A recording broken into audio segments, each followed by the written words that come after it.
You're listening to the Angry Marks Podcast Network. Good afternoon, good morning, evening. My name is Arya Whitner, and this is your next video update for Wednesday, October 4th, 2017. Thank you for listening. They started the show this week with a graphic in tribute to the victims of the senseless shooting in Las Vegas from this past weekend. Of course, they couldn't do something like they did on Raw and SmackDown with everyone standing out because the show was taped 2 or 3 weeks ago. But I imagine they probably did something similar tonight at the tapings that'll probably be inserted later on. So the show gets started with a rematch of sorts. The iconic duo, Billie Kay and Peyton Royce, came out for what was supposed to be a tag team match against Ruby Riott and a partner of her choice. However, much like last time, Ruby Riott came out by herself for a 2-on-1 handicap match. Mauro Ranallo, by the way, as Ruby came out, paid tribute to Lance Russell briefly. Now, you might recall a bunch of weeks ago, William Regal informed Ruby Riott that he would not sanction Riott to be in a handicap match against the iconic duo. So if that's the case, why is Mr. Regal allowing Ruby to start this match, and why isn't he assigning her a partner if she's refusing to go out and get one on her own? Anyway, Ruby held her own for the longest time, but she was taken down by her two foes. As Kay and Royce continued to get the heat, Nikki Cross slinked through the crowd to assume her self-appointed position as Riott's partner. Riott finally saw her quote-unquote partner, who reached her hand out for the tag. Reluctantly, Ruby accepted it. She tagged Cross, and Cross ran wild on their conventionally pretty foes, excuse me. Cross kicked out of the iconic duo's finish, which is a bulldog onto the knee.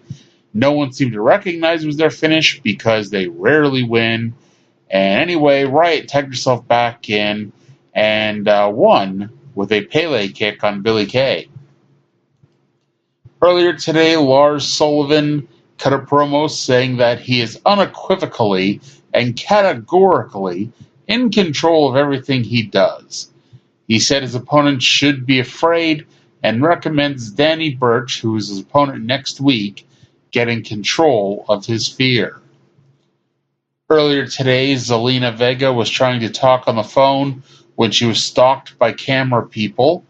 She said Andrade, Cien Almas defeated Johnny Gargano fair and square at TakeOver Brooklyn, but she'll allow their rematch because now Andrade can beat Gargano over and over again and get closer to a title shot.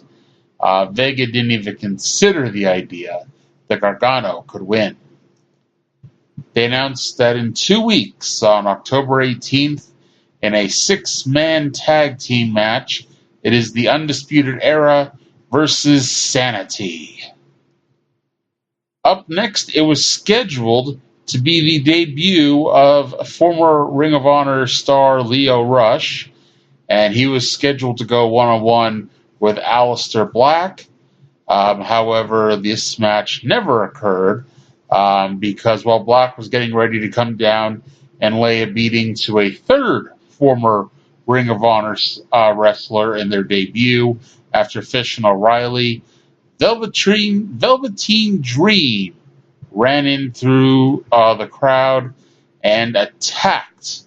He attacked Lio Rush. Dream knocked him down and out, gave him the Purple Rainmaker, and then motioned Black into the ring. At that point, Black got into the ring, sat cross-legged, but Dream slithered out of the ring. Black continued to sit there as Dream screamed at him to say his name. Up next, it was the winner of the Mae Young Classic, Kairi Sane, with the biggest reaction of the night so far, taking on the returning Aaliyah. Now, you might recall Aaliyah was Liv Morgan's on and off tag team partner, but she hasn't been on TV in a few months because she sucked. Unfortunately, she picked the wrong week to return, and not only that, she didn't really get that much better. She did, get more offense than you'd probably expect, given her position in this match. Her selling needs a lot of work. When she got hit, it just looked like she was tired. And I don't think that's what you're supposed to do when you get hit.